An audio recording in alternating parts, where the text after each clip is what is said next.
Persilakan duduk Bapak Ibu. Shalom. Kita bersyukur di pagi hari ini sudah 1 minggu lamanya kita boleh beraktivitas dan Tuhan kembali mengumpulkan kita di tempat ini untuk kembali menikmati persekutuan yang indah bersama dengan saudara seiman kita. Nah, Bapak Ibu yang saya kasihi, pada saat ini mari kita sama-sama merenungkan firman Tuhan. Mari kita membaca bagian firman Tuhan yang pertama, Roma pasal 12 ayat 6 sampai 8. Roma 12 ayat 6 sampai 8, kemudian nanti 1 Korintus pasal 12 ayat 4 sampai yang kelima.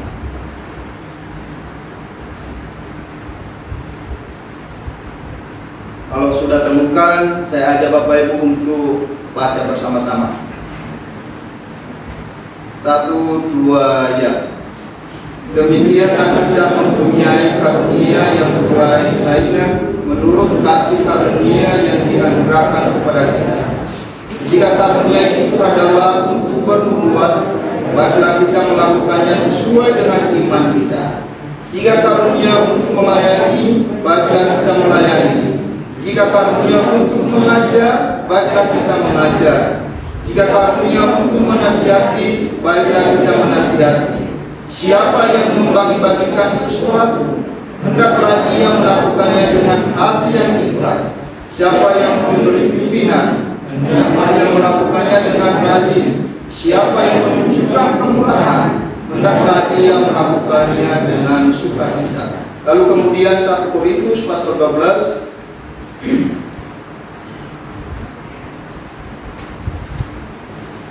1 Korintus pasal 12 ayat 4 sampai 5. Mari kita baca bersama-sama.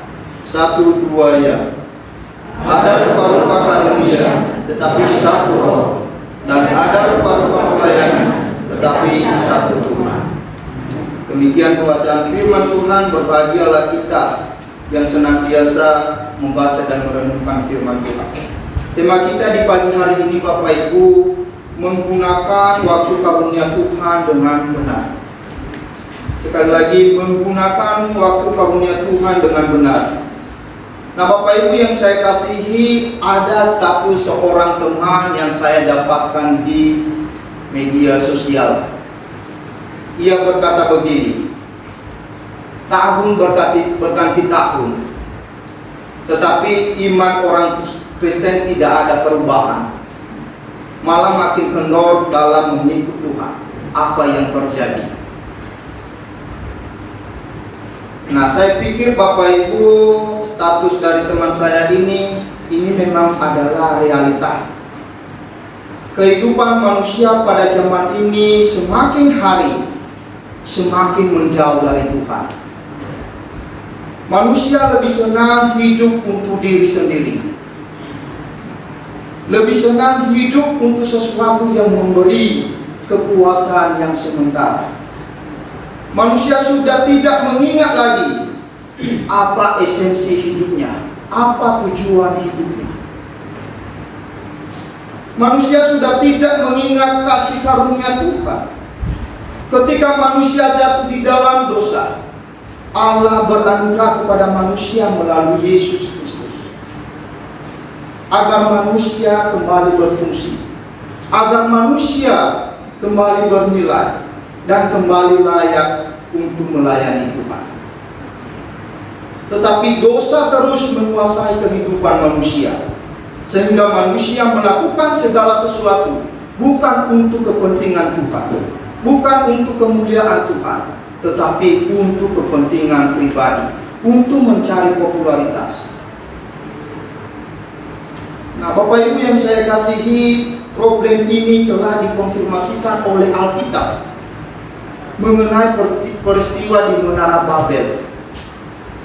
Saya percaya bahwa Bapak Ibu mengingat ya peristiwa di Menara Babel. di mana orang-orang datang dan berkumpul di suatu tempat, bersatu, bersehati, dan membangun dan mendirikan sebuah menara Babel yang ujungnya sampai ke langit, dengan tujuan untuk mencari nama, untuk mencari popularitas, dan untuk mencari kemuliaan manusia. Ini adalah bentuk kejahatan yang sangat dibenci oleh Tuhan. Tuhan sudah memberikan karunia supaya digunakan untuk kemuliaan Tuhan, tetapi manusia justru menggunakan karunia itu untuk menyombongkan diri mereka. Ini adalah penyalahgunaan karunia. Nah, yang menjadi pertanyaan bagi kita sebagai orang percaya, khususnya di tempat ini, bagaimana kita menggunakan waktu karunia Tuhan dengan benar? Nah, yang pertama Bapak Ibu, kita menggunakannya untuk kemuliaan Tuhan. Bapak Ibu yang saya kasihi, dalam bagian ini Rasul Paulus menginformasikan kepada kita bahwa Allah telah menganugerahkan kepada kita karunia yang berbeda-beda. Tetapi dari berbagai perbedaan itu, Rasul Paulus mendorong kita untuk melakukan karunia itu bukan untuk kepentingan pribadi kita, bukan untuk mencari popularitas, tetapi untuk kemuliaan Tuhan. Inilah yang dikehendaki oleh Tuhan bagi kita. Inilah yang dimaksud oleh Tuhan bagi kita, supaya karunia-karunia yang sudah dianugerahkan kepada kita, mari kita kembalikan untuk kemuliaan bagi namanya. Amin Bapak Ibu. Amin. Hal inilah yang sering dilupakan orang Kristen. Hal inilah yang sering dilalaikan orang Kristen. Sadar tidak sadar, orang Kristen seringkali cenderung mencari popularitas, mencari pujian, dan lain sebagainya. Bapak Ibu yang saya kasihi, kita yang berkumpul di tempat ini berasal dari berbagai suku yang berbeda-beda, ras yang berbeda-beda, bahasa yang berbeda, kulit yang berbeda. Lalu Tuhan memanggil kita dan menyatukan kita menjadi satu tubuh di dalam Kristus, menjadi gereja yang kelihatan dengan tujuan yaitu untuk memuliakan Tuhan. Walaupun kita berbeda-beda, walaupun latar belakang kita berbeda-beda, tetapi Tuhan menyatukan kita dengan tujuan supaya kita bersatu memuliakan nama Tuhan. Rasul Paulus mengatakan ada rupa-rupa pelayanan, tetapi kita memiliki satu tujuan. Ada rupa-rupa pelayanan, tetapi kita memiliki satu tujuan. Dari berbagai karunia-karunia yang Rasul Paulus kemukakan kepada kita di dalam bagian ini Bapak Ibu, ia sedang menunjukkan keajaiban Tuhan, bahwa Tuhan itu begitu ajaib dalam mendesain karunia itu di dalam kehidupan manusia. Ia tidak hanya mendesain satu karunia saja, tetapi ia mendesain secara bervariatif supaya manusia itu dapat melihat keunikan-keunikan yang dimiliki oleh orang lain, sehingga dengannya manusia tidak merasa sombong, merasa serba bisa, melainkan saling membutuhkan antara satu dengan yang lain. Rasul Paulus seringkali menggunakan metafora organ tubuh kita ini. Tidak mungkin tangan ini berkata kepada kaki, aku tidak membutuhkan engkau. Tidak mungkin tangan ini berkata kepada mulut, aku tidak membutuhkan engkau. Semua organ tubuh kita ini serba berfungsi. Jadi kalau tangan tidak berfungsi, maka semuanya tidak dapat berfungsi dengan baik. Inilah keajaiban yang Tuhan tunjukkan kepada kita. Dia mendesain karunia-karunia kepada kita supaya kita itu saling membutuhkan.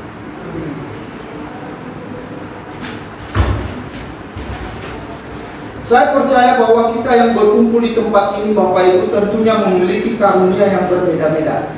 Entah itu karunia bermain musik, entah itu karunia untuk bernyanyi, entah itu karunia untuk jadi singer, liturgi, introitus, khotbah, LCD, sound system, penerima tamu, dan lain sebagainya. Semuanya itu Tuhan anugerahkan kepada kita dengan tujuan yang sama, yaitu untuk memuliakan Tuhan. Supaya dari berbagai perbedaan itu manusia bisa saling membutuhkan dan saling melengkapi. Nah Bapak Ibu yang saya kasih, bila kita dilibatkan di dalam pelayanan, entah itu bermain musik, entah itu jadi singer, dan lain sebagainya, maka itu kita harus kerjakan dengan ikhlas dan penuh sukacita. Itulah yang dikatakan oleh Rasul Paulus di dalam bagian ini. Karena itu adalah panggilan kita. Ketika kita melakukan karunia itu, mari kita melakukan dengan ikhlas, jangan dengan bersungut-sungut. Mari kita melakukan dengan penuh sukacita, jangan dengan terpaksa. Karena itu yang dikehendaki Tuhan di dalam kehidupan kita. Karena itu adalah panggilan kita juga.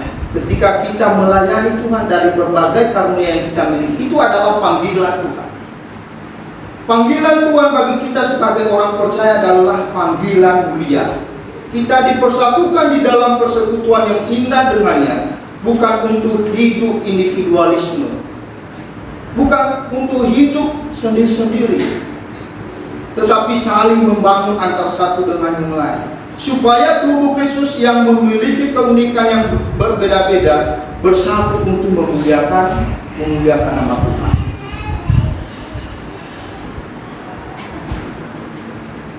Tetapi yang lebih fenomenal sekarang ini di kantong-kantong orang Kristen, lebih banyak yang lebih senang hidup individualisme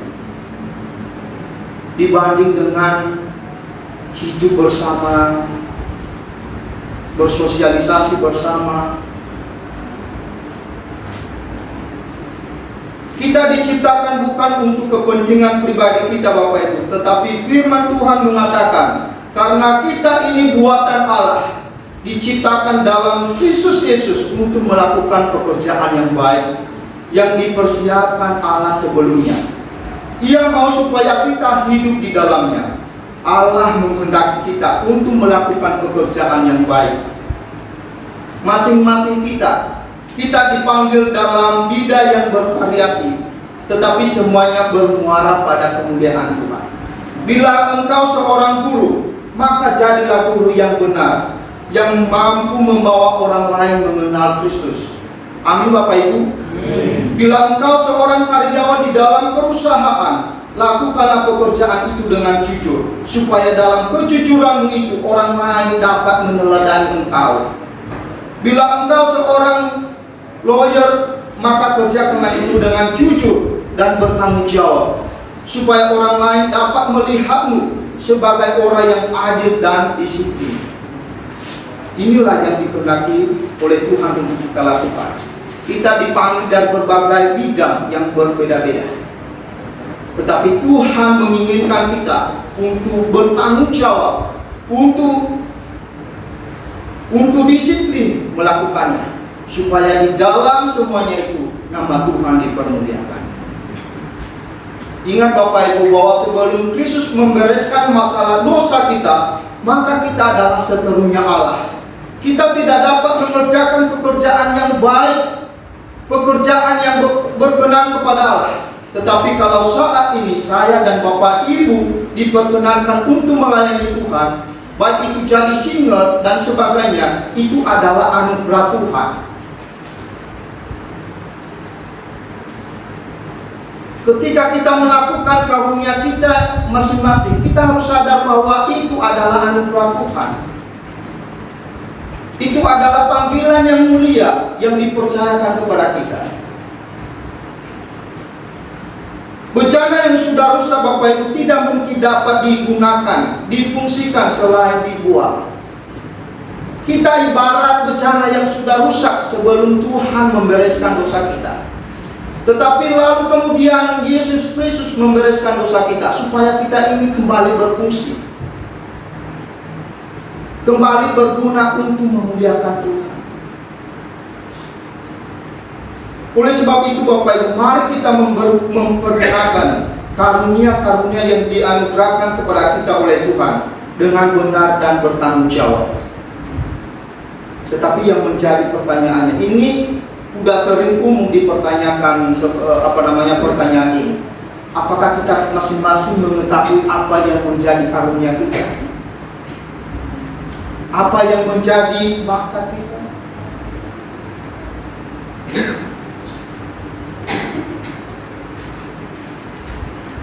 Bapak Ibu yang bisa menjawab masing-masing di dalam hati. Lalu kemudian yang kedua, bagaimana kita menggunakan karunia itu dengan benar, yaitu menggunakan karunia berdasarkan firman Allah. Bapak Ibu yang saya kasihi, dari berbagai karunia yang dikemukakan oleh Rasul Paulus dalam bagian ini, salah satu karunia yang sering disalah mengerti oleh sebagian orang Kristen adalah karunia bernubuat. Bernubuat berasal dari kata profesi, yang akar katanya dari prophet, yang artinya nabi. Dan nabi itu merupakan juru bicara Allah. Dan ketika Allah menyatakan kehendaknya kepada umatnya, baik itu sifatnya menegur atau memerintahkan, maka Allah berbicara melalui nabi. Baru kemudian nabi itu menyampaikan kepada umat Allah.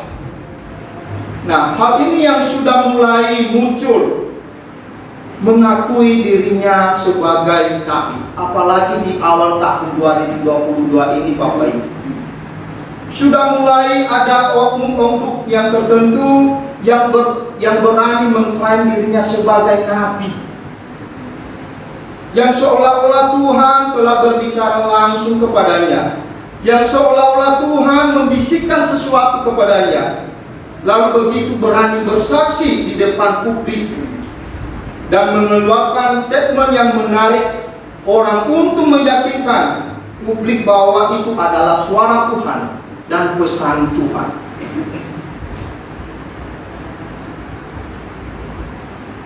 Yang lebih mirisnya lagi Bapak Ibu, menganggap bahwa tidak perlu belajar Alkitab, tunggu saja Roh Kudus yang akan berbicara, membisikkan sesuatu di telinga, maka itu lebih daripada orang belajar Alkitab. Nah Bapak Ibu yang saya kasih, ini adalah ciri-ciri orang yang tidak mau belajar firman Allah.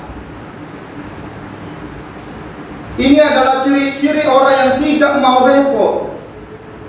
Ini adalah ciri-ciri orang yang tidak mau bertanggung jawab sebagai orang Kristen. Ini adalah ciri-ciri orang yang sebetulnya ini tidak mau mendengarkan suara Tuhan, tetapi ia mengada-ngada, saya sudah mendengarkan suara Tuhan. Entah apa yang dia dengar Bapak Ibu. Apakah itu bisikan alam atau bisikan yang lain dan sebagainya. Lalu dia klaim itu adalah suara Tuhan. Nah, kalau misalnya bisikan atau suara itu tidak benar-benar terjadi Bapak Ibu, maka yang disalahkan adalah Tuhan.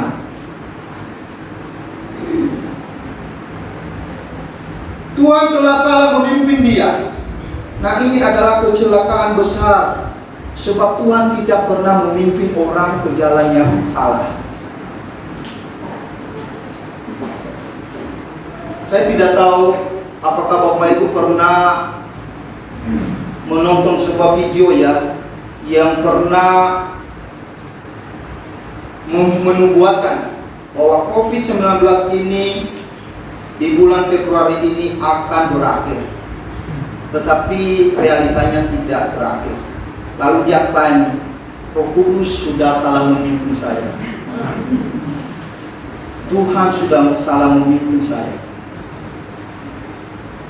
Ini adalah kecelakaan besar Bapak Ibu. Inilah ciri-ciri orang yang tidak mau belajar Alkitab, ciri-ciri orang yang tidak mau belajar firman Tuhan.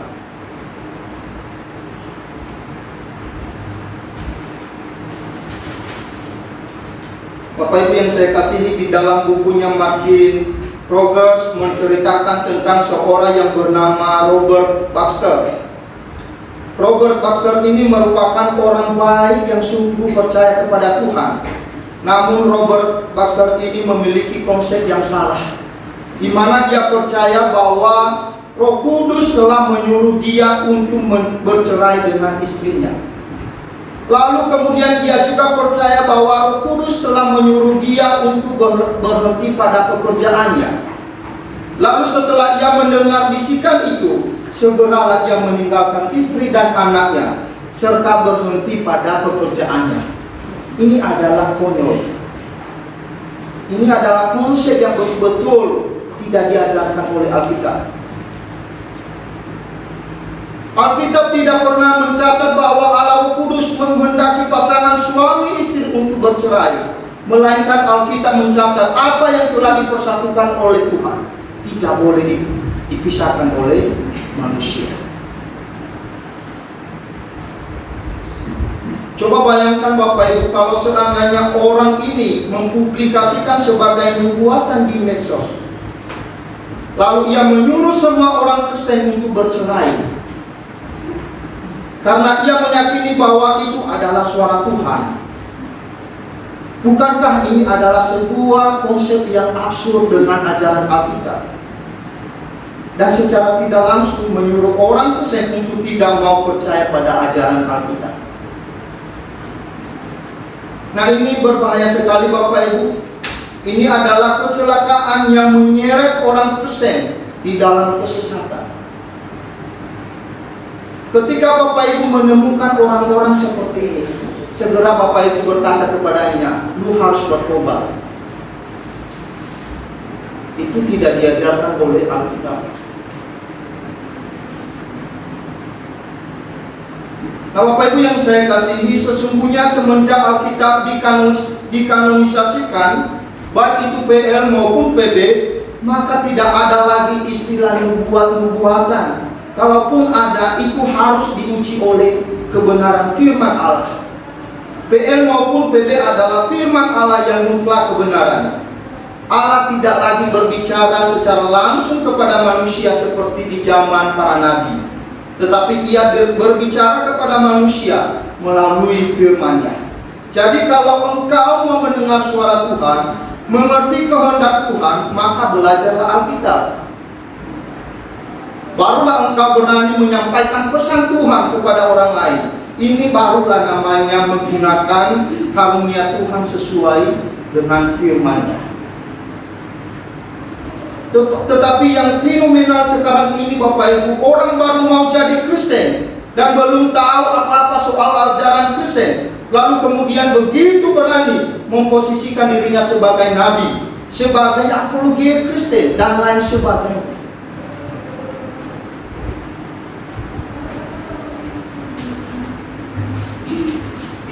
Memang kasus-kasus seperti ini Bapak Ibu bukan baru ada di zaman sekarang, tetapi di zaman para rasul juga sudah ada orang-orang seperti ini. Dan tidak hanya nabi-nabi palsu yang ada Bapak Ibu, tetapi juga penyembuhan palsu. Firman Tuhan berkata di dalam Markus 13 ayat 22, sebab Mesias palsu dan nabi-nabi palsu akan muncul, dan mereka akan mengadakan tanda-tanda dan mukjizat-mukjizat dengan maksud sekiranya mungkin menyesatkan orang-orang pilihan. Penyembuhan palsu sudah ada di mana-mana. Mereka mengadakan mukjizat-mukjizat, menyembuhkan banyak orang dengan cara yang salah, dengan motivasi yang salah, dengan tujuan yang salah, demi popularitas, demi nama dan lain sebagainya.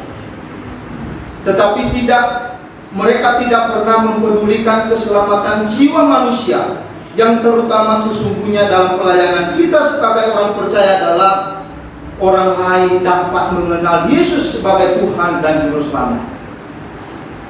Tetapi hal ini jarang sekali diperhatikan oleh orang Kristen. Ini yang sebetulnya lebih penting Bapak Ibu. Bagaimana orang lain itu dapat mengenal Yesus satu-satunya Tuhan dan Juru Selamat.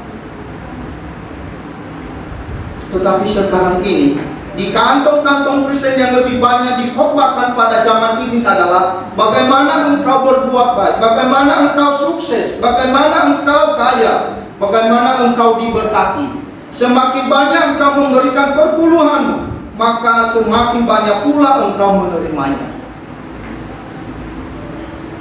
Bahkan Bapak Ibu, saya pernah mendengar khotbah dari seorang pendeta. Ia berkata bahwa perpuluhan itu ibarat bisnis. Saya tidak tahu apakah Bapak Ibu pernah mendengarkan khotbah ini. Ia berkata bahwa perpuluhan itu ibarat bisnis. Kalau engkau memberikan banyak perpuluhan, maka Tuhan akan melipat gandakan kepadamu. Kalau engkau memberikan 100.000, maka engkau akan menerima 10 kali lipat. Ini adalah motivasi yang salah. Ini adalah betul-betul tujuan yang salah. Dan tentunya Tuhan tidak akan berkenan dengan motivasi ini. Semoga di tempat ini tidak ada seperti ini. Kita harus tahu apa tujuan kita memberikan perpuluhan itu. Apa tujuan kita memberikan persembahan itu. Nah, Bapak Ibu yang saya kasihi, Tuhan pernah menegur orang Israel pada waktu itu. Dia berkata, sebab aku menyukai kasih setia dan bukan korban sembelihan. Untuk apa kita memberikan persembahan, perpuluhan kalau sementara motivasi kita salah? Kalau sementara motivasi kita untuk mencari keuntungan.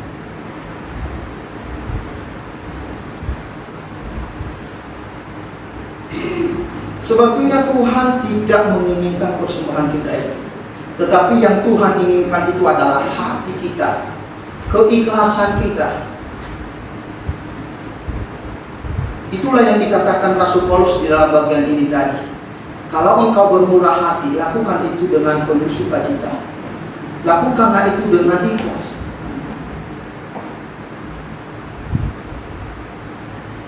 Tuhan menginginkan hati kita yang tulus untuk melayani Dia.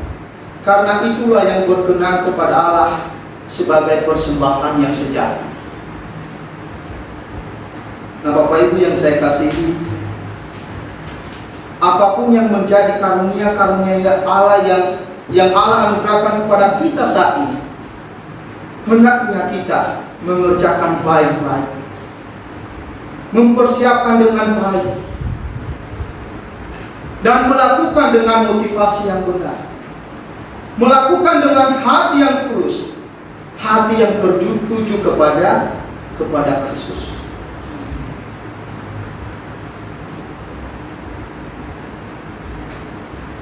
Mari Bapak Ibu, mari kita sama-sama mengoreksi diri kita. Mungkin di tahun 2021 kita sudah gagal melakukan apa yang Tuhan kehendaki di dalam kehidupan kita. Mungkin di tahun 2021 kita melayani Tuhan dengan motivasi-motivasi yang salah, dengan tujuan-tujuan yang salah. Mari kita mengubah paradigma kita. Mari kita mengubah pola pikir kita. Mari kita mengarahkan pikiran kita bukan untuk popularitas, bukan untuk nama, tetapi untuk kemuliaan Kristus. Karena Kristus telah menyelamatkan kita.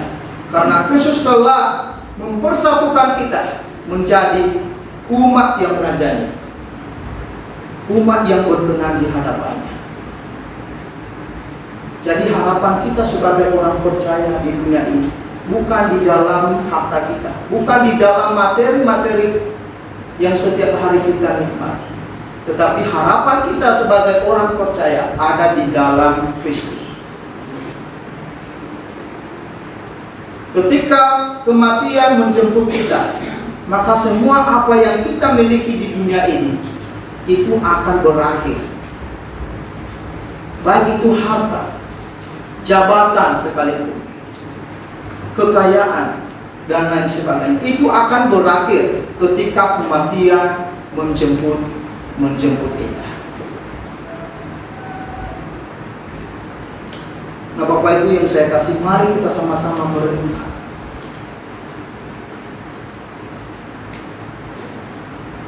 Belum terlambat. Mari kita memulai hidup yang baru di dalam Kristus.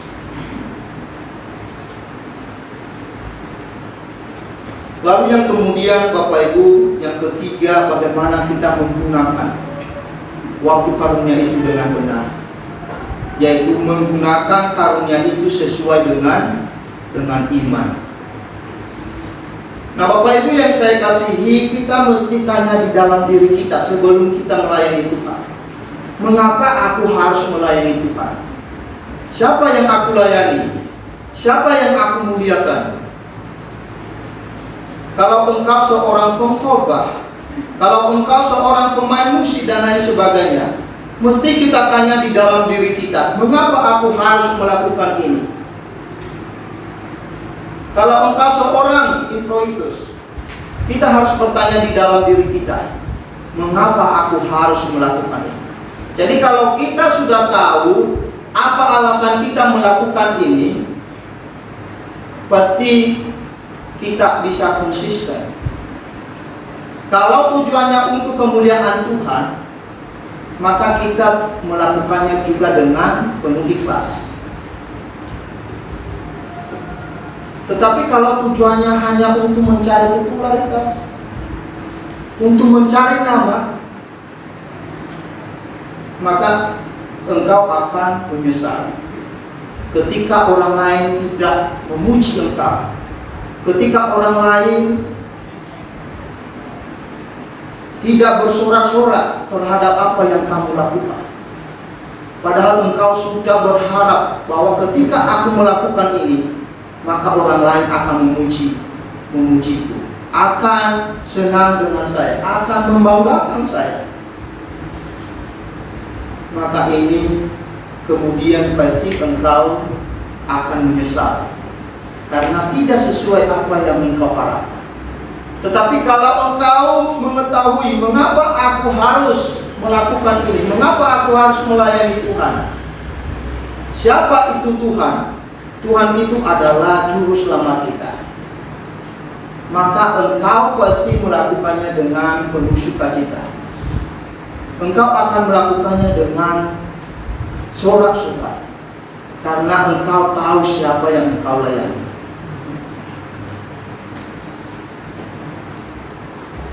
Firman Tuhan berkata dalam Ibrani 11 ayat 6, tetapi tanpa iman tidak mungkin orang berkenan kepada Allah. Sebab barang siapa berpaling kepada Allah, ia harus percaya bahwa Allah ada, dan bahwa Allah memberi upah kepada orang yang sungguh-sungguh mencari Dia.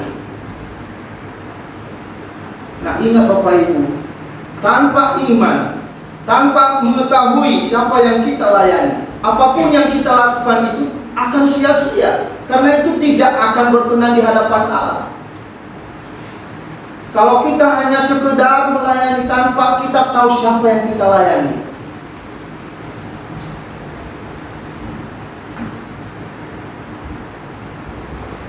makanya ketika saya merenungkan firman Tuhan ini, Bapak Ibu, saya sungguh merenungkan. Saya adalah orang yang jauh dari kesempurnaan. Dan tentunya ada juga di dalam kehidupan orang Kristen. Oleh sebab itu Bapak Ibu, mari kita sama-sama merenungkan. Apakah kita sudah sungguh-sungguh mengenal siapa yang kita layani? Jangan sampai sudah bertahun-tahun kita melayani Tuhan, tetapi pada akhirnya Tuhan berkata kepada kita, aku tidak mengenal engkau.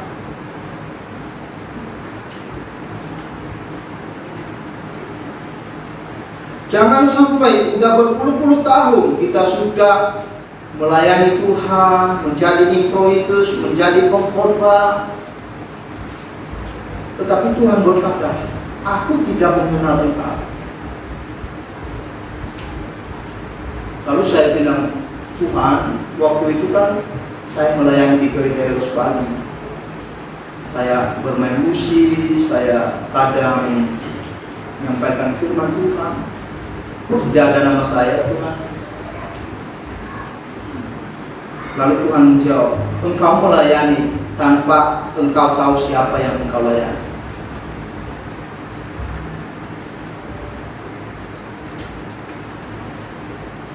Nah Bapak Ibu, di akhir khotbah saya ini saya mengajak Bapak Ibu untuk kembali merenungkan kehidupan kita sebagai orang-orang yang sudah dipercayakan untuk melayani Tuhan. Biarlah seluruh aspek pelayanan kita, apapun yang kita kerjakan, seperti yang dikatakan di sabda pembukaan tadi, apapun juga yang engkau berbuat, perbuatlah untuk Tuhan, bukan untuk manusia. Kiranya Tuhan memberkati. Mari kita berdoa.